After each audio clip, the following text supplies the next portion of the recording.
Olá, tá começando mais um Central do Esporte aqui pela TV Unifra. Desde já eu agradeço a sua companhia aqui pelo canal 15 da NET Santa Maria. O Central do Esporte desta terça-feira fala de divisão de acesso, fala de gauchão, vai falar também de tênis. Começo apresentando os nossos convidados e também os nossos parceiros aqui no Central do Esporte desta terça-feira. José Quintana Júnior, seja mais uma vez muito bem-vindo ao Central do Esporte. Tudo bom, Quintana?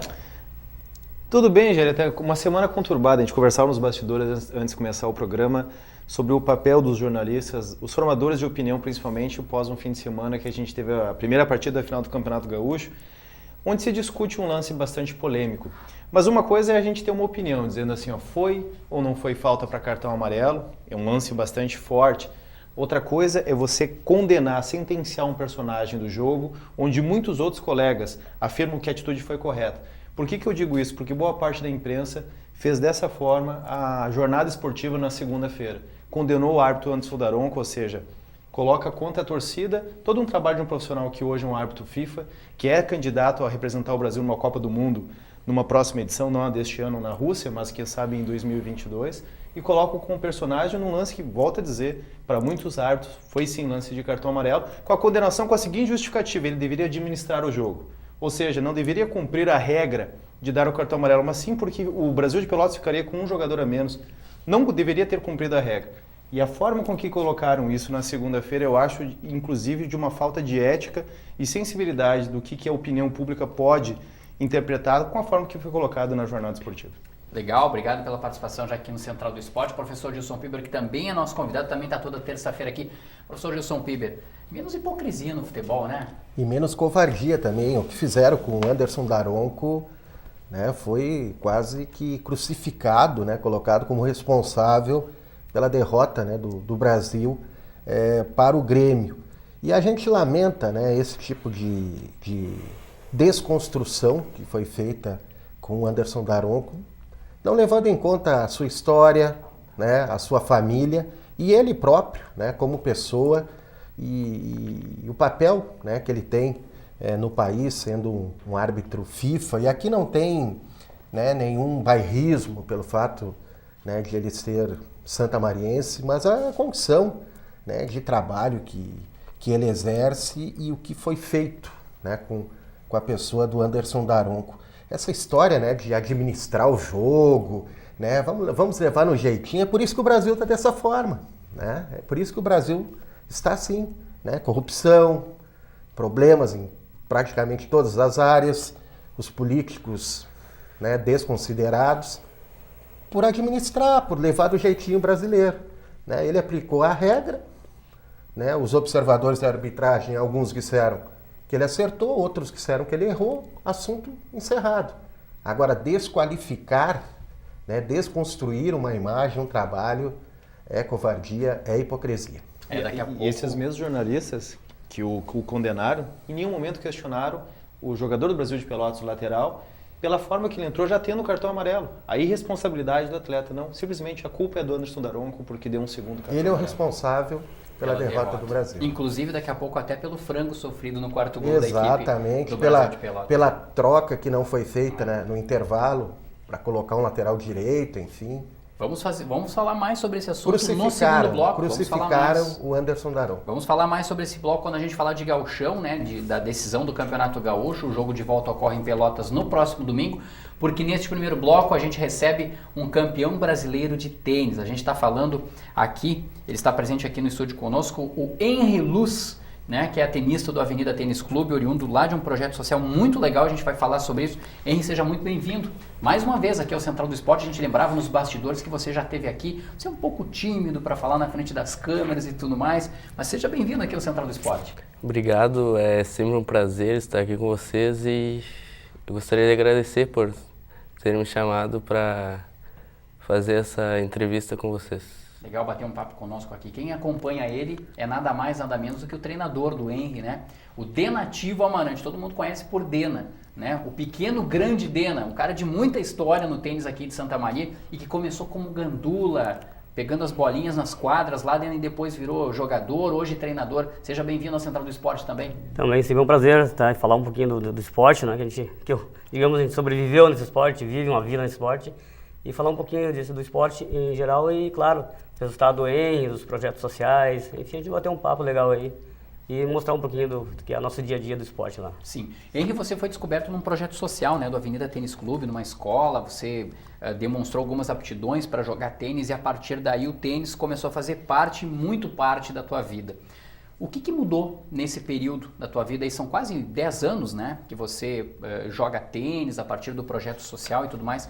Se você fosse fazer uma retrospectiva, se você fosse olhar um pouquinho para trás, né, e lembrar de como era a tua vida antes e após esse projeto social, como é que você definiria para a gente e para quem nos acompanha no Central do Esporte? Eu estudava no Padre Caetano e daí o Dena teve o projeto, né? Daí ele começou a dar aula lá no colégio, a gente treinava no ginásio lá do colégio, daí eu fui me destacando, daí teve a Copa Escolinha lá no clube, daí eu ganhei e daí o Dena me convidou para ir treinar na equipe. E naquela época eu era criança ainda, né? Agora eu tô com 17 anos, eu não sei o que eu estaria fazendo agora se eu não estivesse jogando tênis, mas o tênis hoje é a minha vida, eu pretendo levar o tênis para a minha vida inteira. Resumindo bem, hein? Resumindo quase 10 anos em 1 minuto, hein, Quintana? O que achou? O legal é que, para quem já assistiu ele jogando, teve uma partida que eu não vou me esquecer. O Marcelo Portela vai ficar bravo comigo agora, porque é o presidente do Avenida Tênis Clube. Mas tem uma vez que a gente torceu pro Henry contra o Marcelo Portela, porque o Marcelo é o 01 lá do clube, né? Geralmente ele ganha na primeira categoria, no ranking é a primeira categoria? Primeira classe. Ele é o 01. Ele geralmente é o campeão. Quando ele não joga, que algum outro fatura o título. E aí ele pegou o Henry numa partida, num confronto direto. E ele estava com uns 15 anos e fez o Marcelo suar legal, assim, ó. O Marcelo teve muita dificuldade de vencer aquela partida, foi no detalhe. Chegou o ponto que a gente começou a torcer contra o Marcelo. Na verdade, não era contra o Marcelo, era por aquele menino que surgia fazendo um embate muito parelho, no mesmo nível que ele. Um tenista profissional, digamos assim, exato, né? O Marcelo, tenista experiente já, como é o Marcelo. O Marcelo, né? Chegou a começar a carreira como profissional, né? Jogou torneios profissionais. E o nível dele é altíssimo. E ele segue treinando até hoje. Às vezes eu estou na academia lá, eu vejo ele treinando com o Jardim até hoje, ou seja, ele segue mantendo a forma. E aí quando a gente viu um menino ali tímido, mas que quando ele entra em quadra se transforma num leão, assim, com uma qualidade muito grande, é bastante interessante, a gente fica feliz em ver a qualidade deles. Mas ao mesmo tempo eu emendo esse comentário a uma pergunta ao Dena, porque a gente vê o quanto é importante um projeto social como esse, que transforma a vida de um menino que diz hoje, o tênis é a minha vida, mas o tênis é a vida dele agora e no futuro. E para ser de fato no futuro, o que fazer com um menino que a gente sabe, de um esporte que infelizmente ele exige um certo padrão financeiro para viagens, inclusive ele deixou de disputar torneios pela questão financeira. O que fazer agora, a partir de agora, com o talento que ele tem? Pois a gente conversa bastante sobre isso, né? Então, e a gente tenta orientar, na verdade, essa gurizada, né? O Henry, que está numa fase, digamos, decisiva, ele tem potencial para continuar jogando tênis no circuito profissional, mas ele pode seguir outras linhas, como, por exemplo, fazer uma faculdade, um tênis universitário nos Estados Unidos, com bolsas, e até trabalhar com tênis, né? Então, um árbitro, treinador, então ele tem, acho que hoje tem um leque, dá para ele escolher, se fazer uma educação física, uma faculdade, e eu acho que a gente vai orientando, acho que a escolha é dele, digamos assim, mas a gente já conversa bastante sobre isso e dá as orientações para que ele siga uma linha correta, né? Seja digamos que adote um desses caminhos e seja perseverante na vida, digamos assim, né? Isso que o Dena fala é muito interessante, porque assim, infelizmente no Brasil a gente não tem incentivo para quem é atleta seguir os estudos. A gente não tem hoje, por exemplo, bolsas de estudo para quem é atleta também. Mas nos Estados Unidos é muito corriqueiro, é muito comum brasileiros irem para lá, eles disputam os torneios universitários e ganham uma bolsa às vezes integral para fazer um ensino superior. E esse fim de semana a gente teve o John Wisner, que ele é atleta universitário, se destacou nos Jogos Universitários, hoje ele está entre os 10 do ranking da ATP e foi campeão nesse fim de semana. Até ele brincou que agora ele sabe como é que o Federer se sente ao levantar um troféu, né? Inclusive esse é um dos caminhos, né, que a gente consegue manter o nosso atleta hoje até jogando até os 18 anos, 19 anos, porque a gente tem vários atletas que já fizeram o tênis universitário nos Estados Unidos, se formaram, e hoje a gente tem um dos destaques até nas universidades, que eu não vou lembrar o nome agora, mas que é o Gabriel Friedrich. Então ele está se formando, é um destaque lá, e como tu falou, na época de férias ele vai jogar torneios profissionais, então ele consegue estar conciliando fazer uma faculdade, enfim, estudar e jogar tênis, né? Sim. O projeto social dele, professor Gilson, é tênis no bairro. Tênis né? no bairro. Tênis no bairro. A gente vê muitas vezes o futebol, alguma coisa assim, né? Lá na vila, lá no bairro e tudo mais. O tênis já é um pouco incomum, né? Mas surte efeitos, né? E a partir do teu comentário eu pergunto ao Dena, como é que esse trabalho de lapidar, né? Lapidar atletas, né? Que são verdadeiros diamantes brutos, vamos dizer assim, e tem que trabalhar a parte física, a parte técnica e principalmente a parte psicológica. Como é que é esse trabalho até chegar aí no estágio do Henry? Primeiro, deixa eu lembrar para vocês que o projeto ele começou, na verdade, eu com o projeto e a professora Márcia, que trabalhava comigo com tênis nesse momento. E a ideia do tênis no bairro justamente foi essa, nós ir para os bairros, né, e mostrar o tênis, enfim, né. E começou, na verdade, lá no Oreco, né, e a ideia é que a gente teve um tempo no Guarani Atlântico, e a ideia era mostrar, né, nessas áreas ali, digamos assim, o tênis. Já que o tênis hoje é jogado praticamente em academias e clubes, né, tem que ser sócio de algum local. E sempre assim, a ideia no inicial não era levar para o lado competitivo, digamos, essas crianças, né? Era mostrar e ter um lado social do tênis, que eu acho que é muito interessante, né? Com a disciplina, enfim, as regras do tênis ali, que é bem muito interessante. Mas sempre que aparece lá, o Henry, assim, enfim, e outros atletas, e te digo assim, que não é fácil. O Henry teve uma fase muito difícil, né? O Henry, na vida dele também, a gente conseguiu segurar ele também, ele se juntou a nós, então fases difíceis, mas emocionalmente, digamos assim, bem complicada mesmo. E enfim, a gente conseguiu superar, não só com ele, com outros atletas também, outras gurias ali, outros meninos, né? Então tu se envolve, na verdade o projeto ele é trabalhoso porque envolve vários aspectos, além da técnica, tem muitas das coisas, né, que é familiares e enfim, que tu acaba absorvendo também, né? Mas no final sempre digo assim, dá tudo certo se os dois acreditarem, o atleta, né, então as pessoas que estão envolvidas. E o resultado está aí, acho que o Henry está encaminhado e depende bastante um pouquinho dele agora. Enfim, até me emociona porque realmente teve fase difícil. Sim, o que dá para se dizer assim que uma palavra bastante presente sempre é a tal da perseverança, né? Não se pode nunca desistir, seja do treinador, seja do atleta, né? Mas para você, Henry, assim, em que momento você mais percebeu que você tinha o potencial e que você não podia desistir? Que apesar das dificuldades, fossem elas familiares, fossem elas em termos, muitas vezes, de condição financeira, você percebeu que você poderia chegar, por exemplo, a um momento como este hoje, né? De estar colhendo os frutos de ter conquistado um campeonato brasileiro de clubes em duplas, né? Com um colega de Porto Alegre. O Dena falou que eu tive algumas fases difíceis, né? E eu percebi que eu poderia como eu ganhei um campeonato brasileiro, eu poderia estar aqui, que quando eu tive essas fases difíceis, eu ia sempre treinar.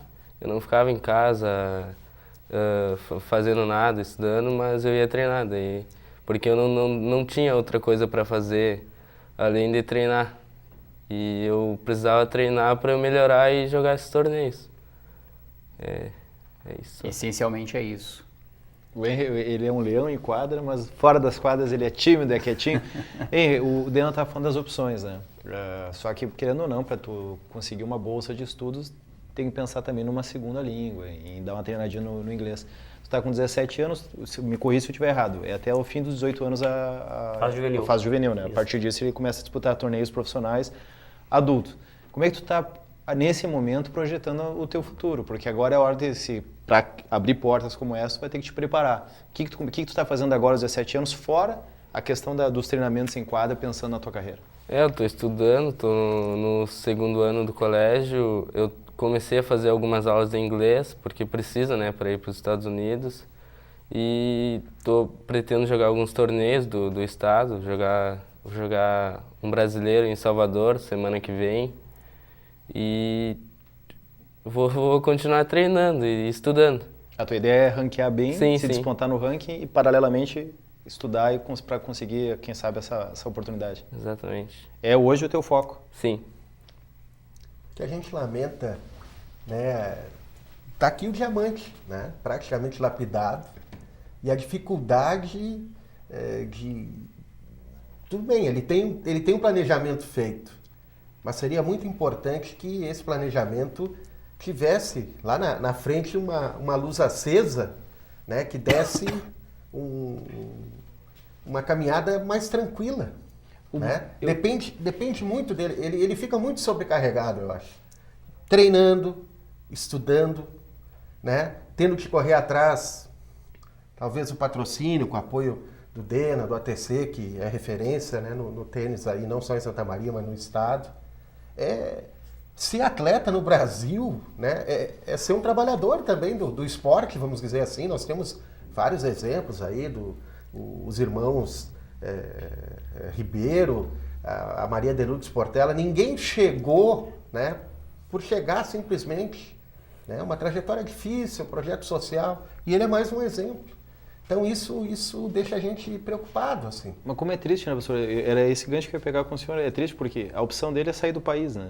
Se ele não receber patrocínio, veja, a qualidade ele já tem. A gente está falando de uma bolsa de estudos nos Estados Unidos.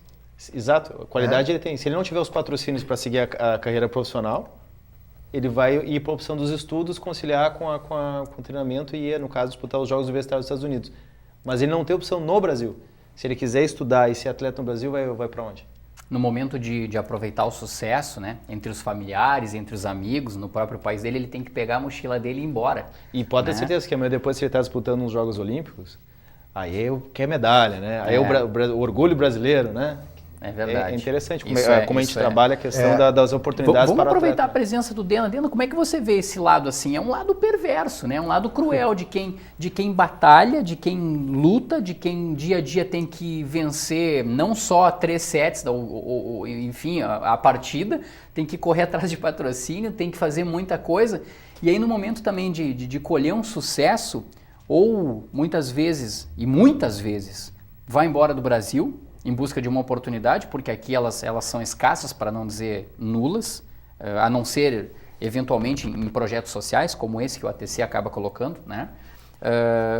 Você, pela tua experiência, pelo teu tempo de tênis, vivendo o esporte em si. Filhos praticando tênis, inclusive. Também. Como é que é perverso um sistema assim, né? É uma luta diária, digamos assim, né? Então, até o Henry ganhou um torneio também, um sul-brasileiro, que foi em janeiro, né? E um torneio muito importante, e assim, e ele estava sozinho no torneio. Então foi bem interessante a história dele, porque ele tinha que pegar um ônibus para ir em Sapucaia, né? Isso. E para ir Irmã dele tinha que encaminhar, pegar um trem, então era 2 horas, 3 horas para ele chegar e dormir e voltar, né?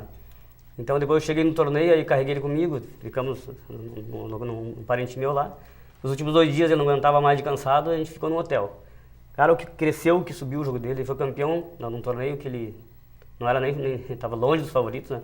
Ganhou de todos os favoritos, então às vezes, claro que a estrutura por trás, às vezes ela é importante, né? Mas assim, eu acho que esse dia a dia, essa briga também, te dá uma experiência, te dá uma força que as outras pessoas não têm. Então, sempre digo, na hora na hora do pega pra capar, como eu dizer ali, o futebol, né?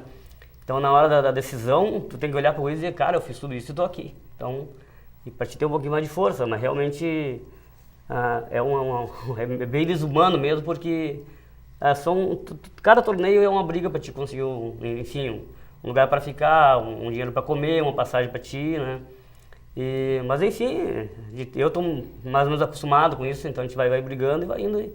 E acho que, graças a Deus, digamos assim, lá no final sempre sai bons exemplos, bons atletas, bons seres humanos. Né? Bons resultados, né? Acima também. de tudo. E não querendo fazer uma pauta negativa, pelo contrário, a pauta aqui é positiva, a gente veio aqui prestigiar e mostrar a história desse menino, mas o que é um pouco ainda, dando sequência nessa crueldade ou perversidade do esporte, é que só quem está em primeiro do ranking recebe o patrocínio.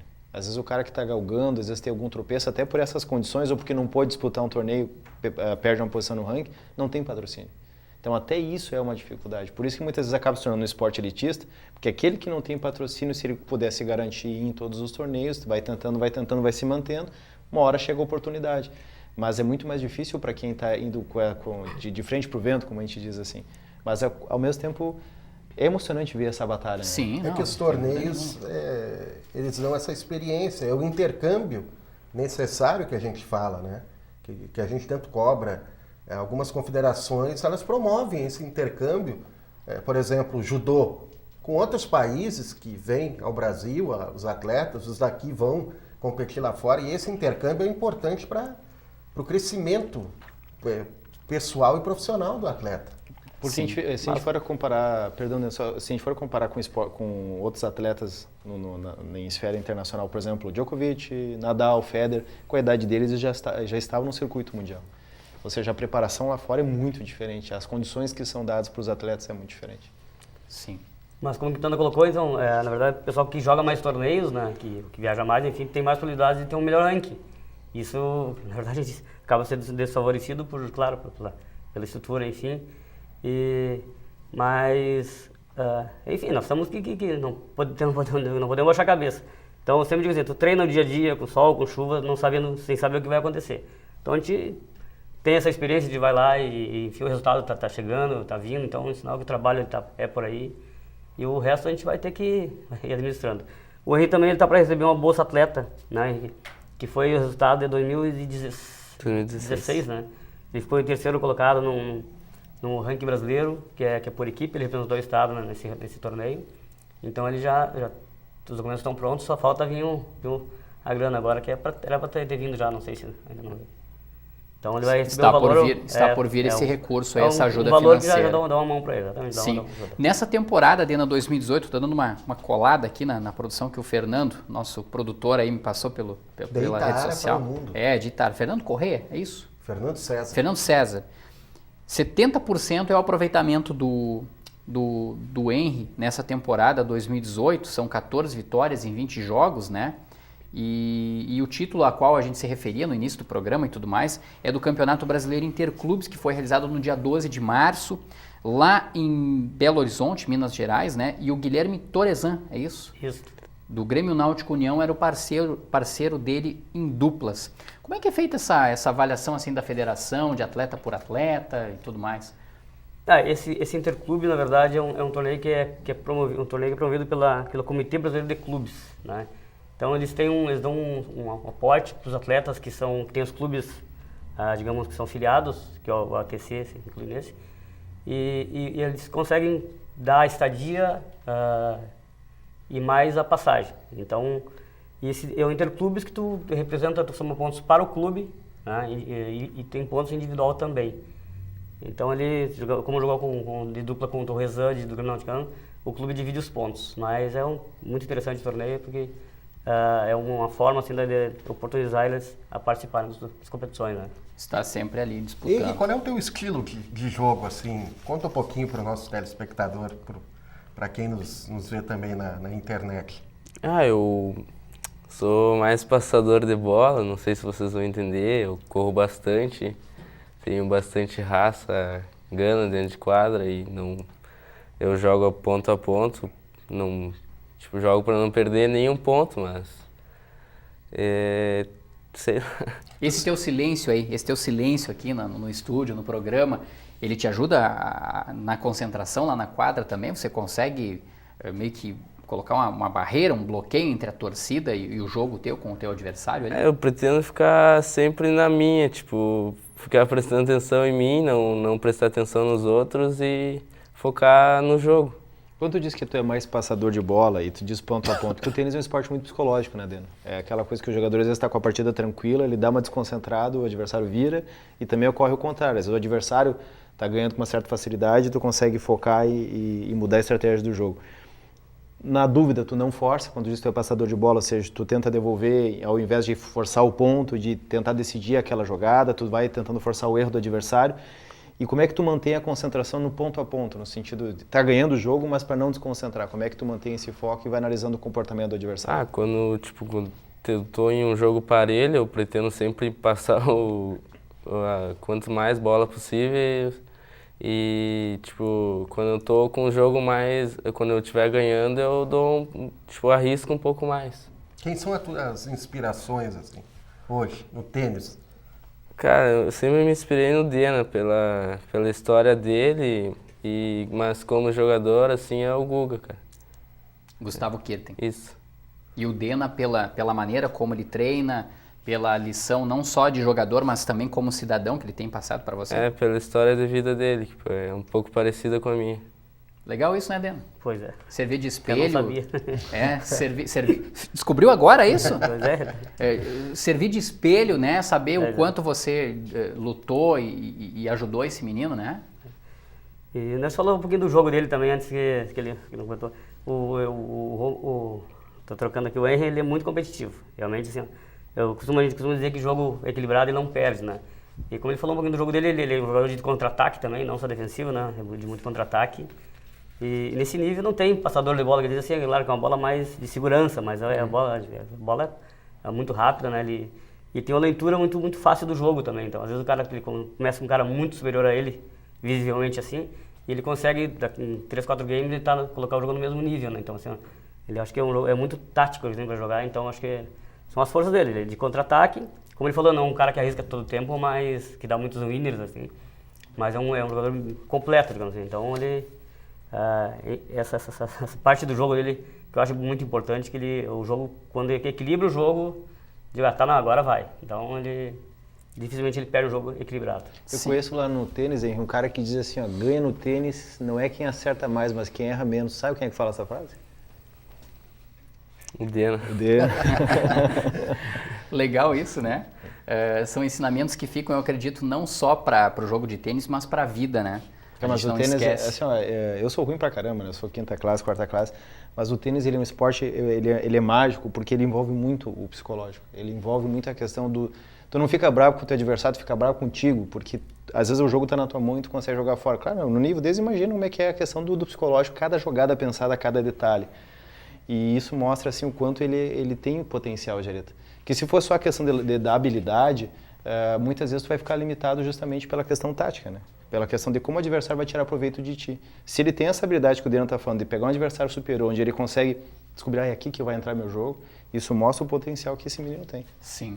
E olha, eu vou te dizer que uma das poucas vezes que eu vi um entrevistado tão em silêncio, assim, tão concentrado para bater um papo, ele se concentra e tomara que ele seja bem concentrado assim mesmo. Não tive a oportunidade de vê-lo jogar ainda, mas que ele seja bem concentrado assim nas quadras.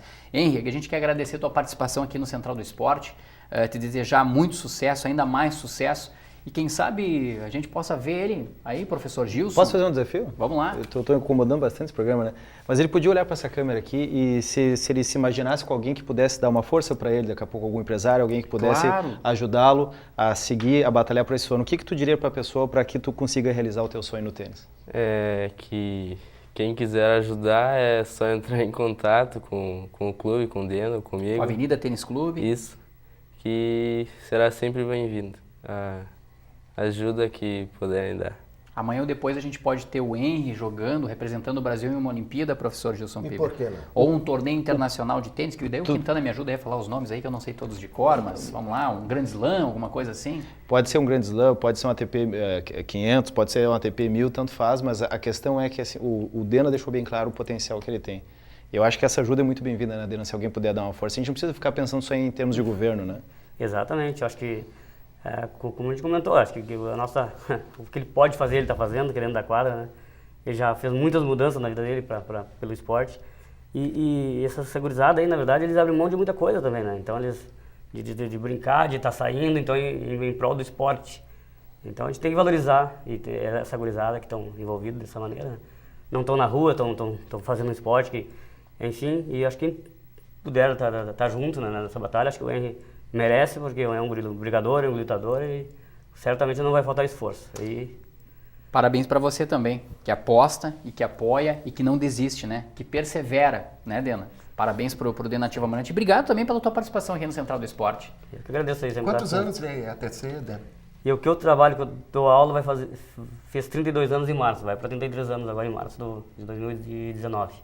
Eu nem era nascido. É uma vida. 33 anos de É uma vida. O Quintana é o jovem do programa. Eu nem era nascido quando começou a dar. E o Jareta, nós somos os mais idosos, né, no programa, e o Quintana é o jovem. Nem, nós não éramos nascidos quando o Dena começou a dar aula. Rapaz, é uma vida, hein, Dena? É uma vida. 3 décadas. Muitos atletas passaram por... Exatamente. Muito legal tê-lo aqui no Central do Esporte, assim como o Henry. Agradeço o Quintana e o professor Gilson Piber neste primeiro bloco, assim como a gente agradece também o Fernando César, que produziu a entrevista pra gente, né? E também contou, assessora do Avenida Tênis Clube. E contou muito com a assessoria de comunicação do Avenida Tênis Clube, né? Que é com a Dara Raman. ex-aluna aqui do curso de comunicação, egressa, né, do curso de jornalismo aqui da Universidade Franciscana. A gente vai fazer um rápido intervalo, na sequência a gente volta para falar de divisão de acesso, de gauchão e tocar um pouquinho mais nesse assunto, né, nessa polêmica envolvendo o árbitro Anderson Daronco na primeira partida das finais do Campeonato Gaúcho de 2018. A gente já volta.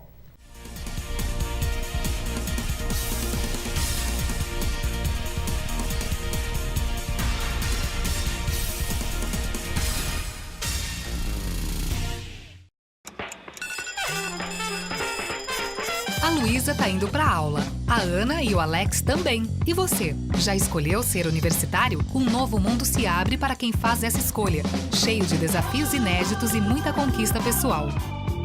Para fazer essa escolha, basta fazer o vestibular em 1º de junho. As inscrições vão até 8 de maio no site universidadefranciscana.edu.br. Universidade Franciscana. Somos universidade. Somos você.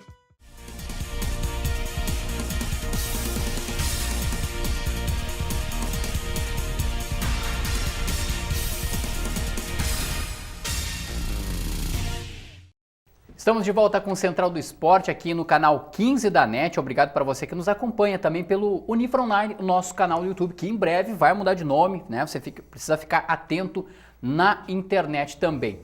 Olha só, o Central do Esporte nesse segundo bloco vai falar de divisão de acesso, de futebol, mas antes eu quero lembrar você que está nos acompanhando que nós estamos com inscrições abertas para o vestibular de inverno da Universidade Franciscana, o primeiro vestibular de inverno da UFN. E aqui na tela a gente tem então os valores das inscrições até o próximo dia 20 de abril, R$ 60.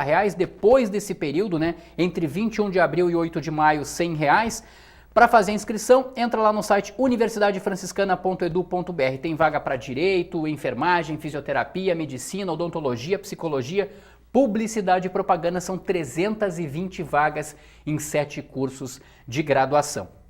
Lembrando aqui também, ó, a gente dá uma olhadinha rápida, a prova ocorre no dia 1º de junho, da 1h30 às 5h30 da tarde, são 50 questões de múltipla escolha e também a redação. Se você quer fazer um curso de graduação, corre lá, entra lá, né? universidadefranciscana.edu.br e faz já a sua inscrição. Vamos falar de futebol então agora, pessoal? Olha só, divisão de acesso no último fim de semana, o Inter de Santa Maria goleou 3-0, professor Gilson Pedro e Quintana, o líder, né, do grupo, veio a Santa Maria. É verdade, tinha jogado na quinta-feira em São Gabriel contra o São Gabriel, aí voltou para Pelotas, jogou em Pelotas. Jogou em Pelotas, perdão, aí voltou para veio para Santa Maria, né, para jogar em Santa Maria, perdeu de 3-0. Olha, o time do Vinícius Munhoz deu uma sacudida ali, né, na divisão de acesso, embora ainda é ameaçado na 4ª posição, mas agora eu acho que embalou. Uma vitória consistente e que fecha, né, ou fechou com chave de ouro aí o primeiro turno do Internacional. 10 pontos, está no G4, só que no sábado agora já começa o retorno, né, não dá para comemorar muito, já tem que trabalhar. Vem aí um segundo turno, né? Não, eu ia dizer só, contra o mesmo Pelotas e agora contra lá, o mesmo Pelotas. Exato, lá na Boca do Lobo. Vamos mostrar os gols da partida do último final de semana. 3-0 para o Inter de Santa Maria. O Jackson foi o grande nome do jogo. E aqui a gente observa um pouco da dinâmica do jogo do Vinícius Munhoz por parte da equipe do Inter de Santa Maria. Ó, no toque de bola, o goleiro toca na lateral. Não tem nada de balão não, hein? Balão a gente vai ver depois, na sequência da jogada aí, ó. Uma bola tocada aqui na intermediária de defesa. E aí, que lambança que faz a defesa do Pelotas. Olha só, e o Jackson vai toca... tu, não, vai eu. É, e aí o Jackson faz o 1-0 para a equipe do Inter de Santa Maria. Dá para se dizer que três defensores esperaram o lance para, no caso, que um ou outro resolvesse, e o Jackson foi mais esperto do que todo mundo. Aqui, a defesa do Pelotas também dá uma força, né? Porque tem um cabeceio para trás e o Jackson de novo, perna direita, ó, faz 2-0 para a equipe do Inter de Santa Maria. O jogador até tentou afastar para frente, né? Mas a bola foi para trás, o Jackson mandou ver, né? E aí a gente tem o terceiro gol agora da equipe do Inter de Santa Maria, um erro de saída de bola do Pelotas, uma marcação forte da equipe do Inter de Santa Maria, e aqui Quintana um bate-rebate, chuta pro gol, o goleiro espalma e volta e chuta de novo, e o terceiro gol da equipe do Inter de Santa Maria. os atacantes, né, que estão fazendo gols, aí o Jackson e o... Eu ia dizer assim, Paulo ó, Henrique. existem dois aspectos, né, Geraldo, que a gente tem que analisar, porque toda vez que a gente faz uma crítica parece que a gente está tirando mérito do outro lado, né? E não é isso, o Internacional teve muito mérito por essa vitória, chovia na hora do jogo, não o suficiente para aquele barral, mas ou seja, o campo estava pesado. O Jackson foi esperto nos dois lances. No primeiro, que enquanto a defesa do Pelotas tá de bobeira, esperando quem tira, é do Eu vou goleiro, deixar é do pra ti, zagueiro. ele vai deixar pra mim. O Jackson foi um esperto, oportunista, dribla o goleiro, toca a bola para a rede. O segundo gol da mesma forma, a casquinha que a gente fala para trás, e ele consegue sair livremente. Quando chega a marcação, ele consegue proteger e bater rente à trave, né, praticamente no contrapé do goleiro. E o terceiro gol, uma saída errada do Pelotas, um bate-rebate onde o goleiro acaba espalmando para dentro da área, né? E o terceiro gol. Mas fica muito evidente que essa facilidade aparente desse jogo não deve se refletir no jogo da volta, porque foram 3 erros muito claros da defesa do Pelotas. O Paulo Porto falava no fim do jogo, eu ainda não consegui encontrar explicação, porque hoje deu tudo errado, o Pelotas não entrou em campo. O Pelotas é o atual líder, né? Então, com certeza não será um jogo fácil. Em primeiro lugar, parabéns para quem foi no estádio Presidente Vargas, domingo de Páscoa, chuvoso, no mesmo horário da final do Gauchão. E segundo lugar, fundamental e eu diria essencial essa vitória do Internacional de Santa Maria para a sobrevida no sentido de desejo, de anseio de classificação para a próxima fase. Um resultado adverso nesse jogo em casa colocaria o Internacional numa situação muito delicada, porque o Pelotas vai enfrentar o Pelotas fora de casa. Nos jogos que o Internacional, nesse segundo turno, que são apenas 3 partidas que ele vai jogar no seu território em casa, são partidas dificílimas. Ele vai pegar dentro de casa o Lajadense, que é um adversário direto. Ele vai pegar o São Gabriel, que daqui a pouco vai estar lutando para não cair, né, para escapar do rebaixamento. E vai jogar fora de casa justamente contra o Aimoré, contra o Pelotas, contra o Santa Cruz, que também não está numa situação confortável, Sim. e o Guarani de Venâncio Aires, que ainda quer alguma coisa na competição. E essa terceira partida que você se refere em casa é nada mais nada menos do que contra o Guarani, ou contra a equipe do Grêmio Bagé, né? Que também... Que está lá, ó, está entre os primeiros O Bagé colocados. é o único invicto da competição. Olha aí, E o ó. Inter SM que tirou a invencibilidade do Pelotas. 5 empates do Grêmio Bagé, hein? Eu acho assim, ó. Acho que Pelotas e Aimoré encaminham a classificação. Demonstram qualidade. São né? favoritos aí para a classificação. Bagé, Inter, Lajadense e Guarani de Venâncio vão lutar por 2 vagas. Assino com o relator. É o que se desenha a tabela no momento. O que não significa que jogos contra o São Gabriel e Santa Cruz serão jogos fáceis, porque eles vão estar jogando a vida, né, professor? Claro, e a vantagem do Inter SM é enfrentar 2 destes inimigos diretos em casa, o Bagé e o Lajadense. Mas sai para jogar fora contra o Guarani de Venâncio. Os 2 líderes ele pega fora de casa e o Guarani de Venâncio Aires, um adversário direto, joga fora de casa. Que são também. os próximos jogos. Vamos dar uma olhadinha na tela que a gente tem aqui, já dos próximos jogos. Olha só, a gente tem o Pelotas e o Inter de Santa Maria, então esse jogo está aparecendo 4 horas da tarde de sábado, acabo de ter a confirmação por parte da assessoria, 7 da noite de sábado em Pelotas, porque domingo tem a decisão do Campeonato Gaúcho também em Pelotas. Aliás, bom senso, né? Bom senso, porque me perdoem quem é o responsável pela decisão final de manter o jogo. Vocês viram as imagens, estádio vazio, né, Presidente Vargas? Estádio completamente vazio. Domingo de Páscoa, mesmo horário do jogo da final do Gauchão. Era óbvio, era previsível que não teríamos público no estádio Presidente Vargas. É o famoso pediu para levar, né? E aí a gente olha a outra partida aqui também, já na tela pra gente, ó, Inter de Santa Maria e Lajadense, no dia 15 de abril, 4 da tarde, num domingo, né? Domingo. A Inter de Santa Maria, esse jogo aqui é fundamental, é um jogo importantíssimo para a equipe do Inter de Santa Maria, principalmente por conta dessa próxima rodada que ocorre no sábado, porque se não estou enganado, no sábado a gente tem Lajadense enfrentando o Guarani de Venâncio Aires, se não estou enganado. Então, um empate nessa partida e caso o Inter de Santa Maria consiga vencer a equipe do Pelotas fora de casa, faz com que o Inter de Santa Maria consiga abrir uma boa de uma vantagem sobre esses adversários que vêm atrás lutando por uma das 4 vagas. Mas a verdade é que a partir de agora todos os jogos são decisivos. Extremamente difíceis, né? São jogos difíceis e decisivos, porque da mesma forma... E entra numa reta... Exato. Decisiva, né? Da mesma forma que tu coloca esse aspecto panorama positivo, também pode acontecer o contrário, né? Uma derrota para o Pelotas, uma combinação de resultado que deixa o Internacional fora da zona de classificação e até mesmo daqui a pouco da combinação com uma certa distância. Sim, eu acho que o cenário negativo seria uma derrota do Inter de Santa Maria e uma vitória, seja ela tanto da equipe do Lajadense quanto da equipe do Guarani de Venâncio Aires. Um pouquinho pior do Lajadense, porque o Lajadense já tem 9 pontos, né? Porque tu imagina o seguinte, esse cenário pro Lajadense, se ele consegue a vitória em casa, que é o que se espera numa competição tão equilibrada assim, de que forma ele vai vir jogar aqui no Presidente Vargas? É um Fechado, outro panorama, ele vem né? jogar pro empate, ou seja, se torna interessante, ele não vem aqui arriscar. Sim, é um outro panorama. A gente conversou nesta terça-feira pela manhã, né? Aproveitou uma brechinha ali, a gente bateu um papo com o Vinícius Munhoz e nós começamos perguntando para ele, né, o que ele acha. Ele acha que o Inter de Santa Maria embalou na divisão de acesso, passou aquela turbulência inicial ali do início da competição. Vamos ver o que o Vinícius Munhoz está falando para a gente aqui no Central do Esporte. Rogério, eu vejo que nós estávamos muito próximos, né, de ter um resultado que venha ao encontro do desempenho que a gente vinha experimentando nos jogos, né? É verdade que perdemos alguns jogos, como o anterior ao próprio jogo do Pelotas, lá em Lajeado, onde tivemos uma produção boa, né? Tivemos um volume de jogo, né?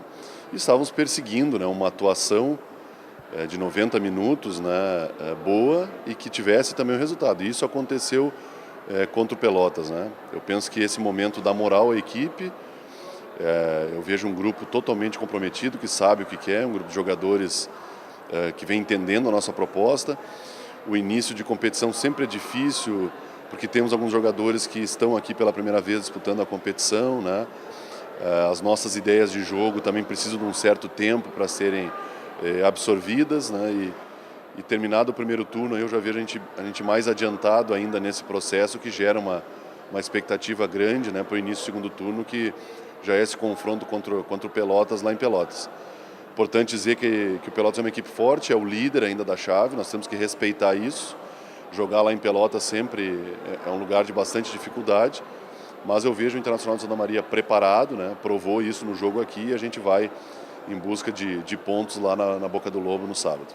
Dá para dizer que as próximas 3 rodadas podem e muito definir o futuro do Inter de Santa Maria na divisão de acesso, porque além do Pelotas fora de casa, vocês vão ter depois o Lajeadense em Santa Maria e depois saem para jogar com o Guarani de Venâncio Aires. E essas outras 2 equipes, Lajeadense e Guarani de Venâncio Aires, são as 2 equipes mais próximas do Inter de Santa Maria nessa questão da classificação. Dá para encaminhar uma boa situação se vencer daqui a pouco os 2 jogos, Vinícius? Eu acredito que sim, o fato também de tirar pontos do Pelotas, que é uma equipe que até então perdeu poucos pontos, né, era invicta até então. Eu penso que a equipe conseguir ter uma vantagem em cima do Pelotas, do Aimoré, equipes que estão acima da tabela também podem experimentar benefícios, né, em termos de subir mais na tabela. Importante que tem todo o segundo turno pela frente, então há confrontos diretos ainda com todas as equipes, né? Mas eu sempre procuro usar a prudência, Rogério, e pensar e focar no Pelotas, né? Eu acho que é o que está ao nosso alcance. Nós vamos ter uma semana de preparação, né? Que nas últimas 2 semanas aí não tivemos essa possibilidade de ter uma folga no meio da semana. Isso faz com que possamos recuperar melhor os atletas, possamos treinar também. Acredito que o próprio jogo em si seja um jogo de mais qualidade, que pega os atletas mais descansados. Não podemos esquecer, por exemplo, que o Pelotas jogou na quinta-feira à noite em São Gabriel, né? Retornou a Pelotas, teve que voltar a Santa Maria. Isso também desgasta um pouco a equipe do Pelotas, né? Mas, independente disso, nós fizemos o nosso papel, né? Então, esse fato de ter ainda todo o segundo turno pela frente e muitos confrontos diretos, né, de equipes que estão próximas na tabela, como tu falou, Lajeadense, Guarani de Venâncio Aires, né? Isso gera uma expectativa boa a nosso favor. O Santa Cruz e o São Gabriel também fizeram mudanças na comissão técnica, vem fazendo contratações, né, o que esse movimento deve gerar aí alguma melhora também para essas equipes, e eu vejo aí um segundo turno bem equilibrado, mas com uma expectativa enorme em torno do trabalho que estamos realizando no Internacional de Santa Maria, transformando esse desempenho, né, em pontuação e terminar o segundo turno mais acima na tabela, né? Esse é o nosso objetivo. Como o entusiasmo do torcedor pode ser utilizado, Vinícius, para vocês buscarem uma motivação ainda maior agora nessa reta, digamos, nessa segunda parte, né, desta primeira fase, e que, de certa forma, esse entusiasmo do torcedor por ter visto a atuação do time nas últimas partidas, por ter visto o Inter de Santa Maria ter êxito e vencendo, não se transforme daqui a pouco até numa questão de uma cobrança, mesmo que ela seja indireta. Porque vocês devem acompanhar e devem observar que o torcedor ele ficou bastante entusiasmado, principalmente com essa goleada sobre o Pelotas, afinal, foi uma goleada sobre o líder. Como trabalhar isso com o grupo? Quando se fala na torcida do Internacional de Santa Maria, o entusiasmo sempre está presente, né? A nossa torcida é uma torcida acostumada a ver o Internacional de Santa Maria com boas equipes, né?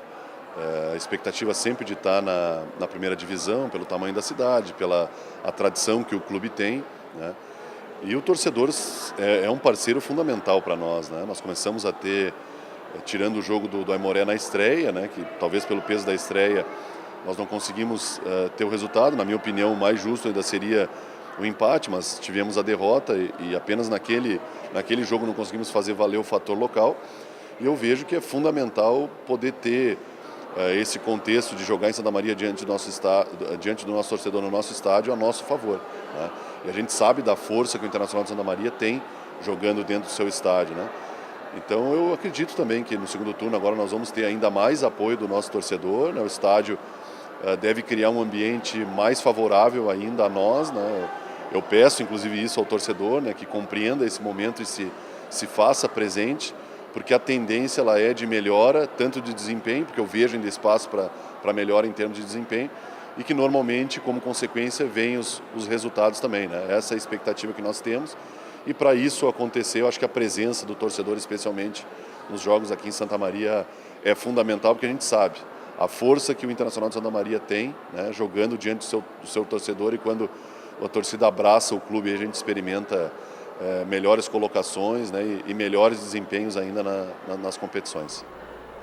Vinícius Munhoz, técnico da equipe do Inter de Santa Maria. Será que o Jackson, que é atacante, que inclusive marcou 2 gols, né, na partida contra o Pelotas, vai fazer a torcida do Inter de Santa Maria esquecer o Edugol? Porque o Edugol é o cara que mais está na cabeça, acho que, do torcedor. Não sei se vocês concordam comigo. O cara que marcou gol, o cara que foi decisivo, né? Esteve mais de uma vez, inclusive, aqui no Central do Esporte, e inclusive está sendo goleador, né?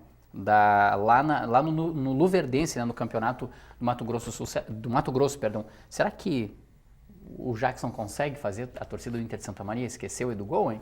Olha, o Inter SM não tinha feito gols com atacantes, Quintana, né? E parece que abriu a porteira agora, com 2 do Jackson e 1 do Paulo Henrique, né? São características diferentes, né, Gereta? O Edugol era mais centroavantão, né? Jogador de área. 1,90 m e alguma coisa ele tinha, né? Embora de uma técnica para o tamanho dele até desproporcional. Geralmente o jogador muito alto ele é desengonçado, ele tem dificuldades com a questão de velocidade da bola, é mais finalizador. O Edugol não, ele tinha uma boa técnica. Eu me recordo da vitória contra o São Luís, que depois no jogo da volta o Internacional acabou perdendo a classificação. Bom cabeceio e arremate, né? Exato, a finalização, tanto perna direita quanto perna esquerda, muito boa.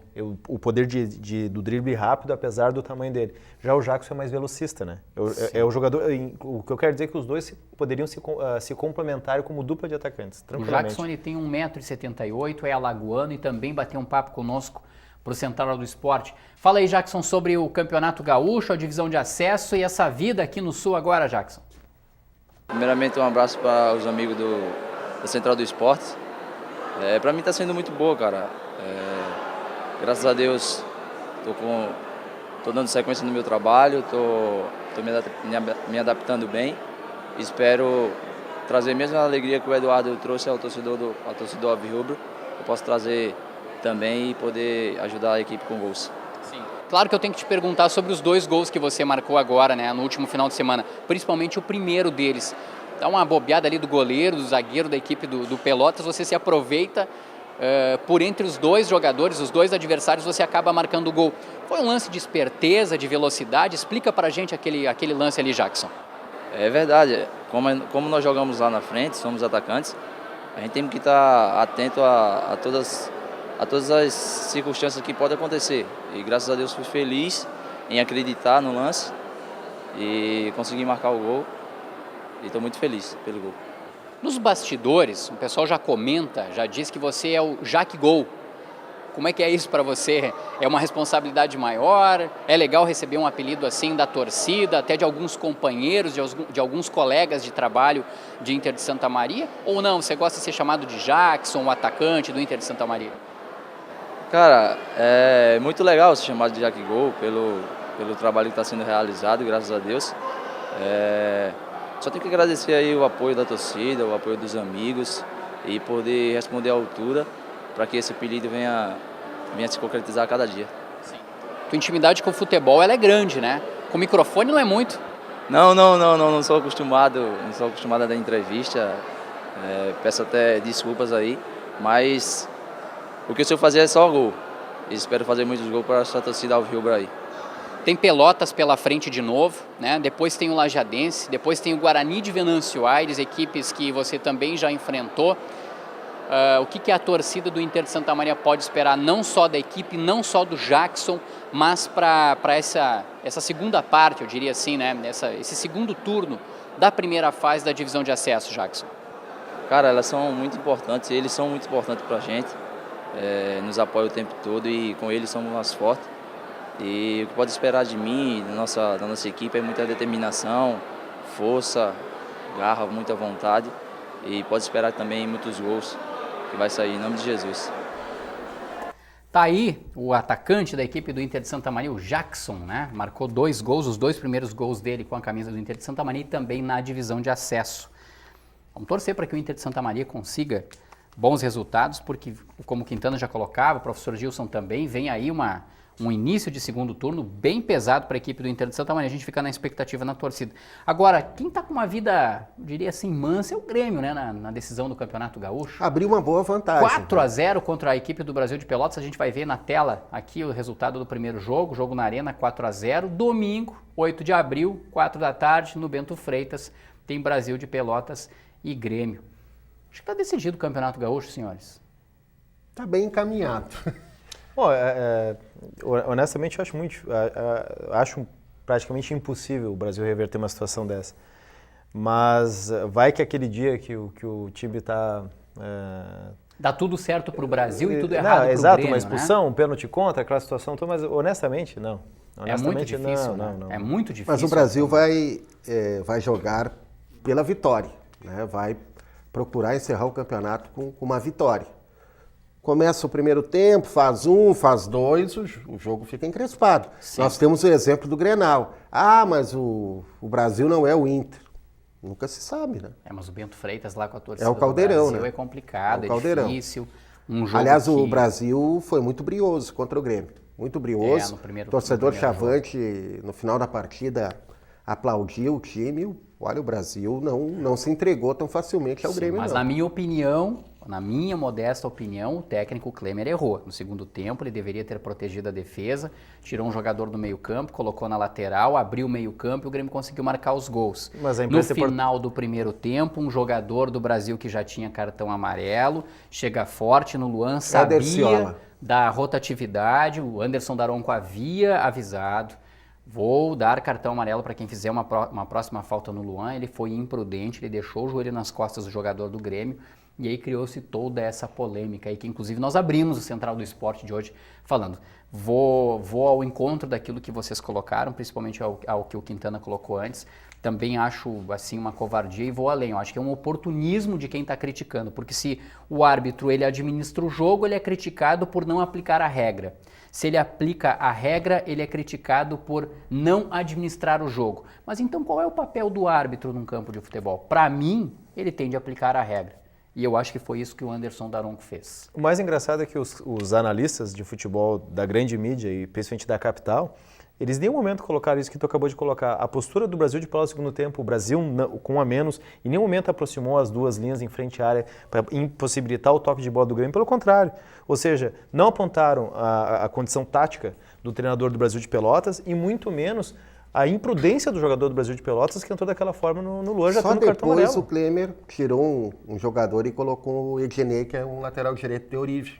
Sim, jogou inclusive internacional. E aí já estava 1-0, né? Para fechar o lado direito. E observemos também que foi exatamente no primeiro lance do segundo tempo que o Grêmio marcou o gol. Que o Everton consegue justamente então, onde seria o lado. Parece, não sei se é a opinião de vocês, isso é a minha opinião. É uma opinião pessoal aqui, né? Estou colocando, não é nem a opinião do programa, é a minha opinião pessoal. Me parece que o técnico Klemer, que multicampeão pelo Inter, né? Tem um bom entendimento de futebol, mas eu acho que taticamente ele errou. Ele deveria ter colocado um jogador na lateral direita, algo de ofício, e jamais despovoar o meio-campo, porque era justamente onde o Grêmio tinha Arthur, o Grêmio tinha Maicon e o Grêmio ainda tinha o Ramiro flutuando por ali. Então imaginem, né, a facilidade que o Grêmio teve, tanto que o placar foi foi exatamente o que foi. Enfim, estamos na reta final do Central do Esporte desta terça-feira. Ficamos com a expectativa de saber quem vai ser o campeão gaúcho, de como vai ser o reinício do Inter Santa Maria nessa divisão de acesso, porque agora nós temos divisão de acesso, o segundo turno, né? Ficamos por aqui. Agradeço mais uma vez a parceria, José Quintana Júnior, professor Gilson Piber. Valeu, né? Valeu, eu prefiro ficar com a questão positiva. Vamos ajudar o menino Henry Luz para que ele tenha sucesso no esporte, talento ele tem, que a gente consiga apoiar, que esse diamante a lapidar não fique aqui esquecido de Santa Maria, porque talento ele tem. E essas questões negativas, quando uma pessoa ela quer destruir a imagem de outra pessoa, é muito fácil. E quem tem poder para isso como formador de opinião, ela tem que ter a responsabilidade, o que pode gerar de consequência disso. Então vamos ficar com o que é positivo, vamos fazer a nossa parte no sentido de o que o esporte de fato pode proporcionar. Eu coloco duas expressões. Menos hipocrisia e mais coerência, né, com aquilo que a gente fala e com aquilo que a gente quer. Não só para o futebol, né, mas também para o futuro do nosso país, para o futuro dos nossos filhos, dos nossos familiares e tudo mais. Voltamos na próxima terça. Um grande abraço a todos. Até lá!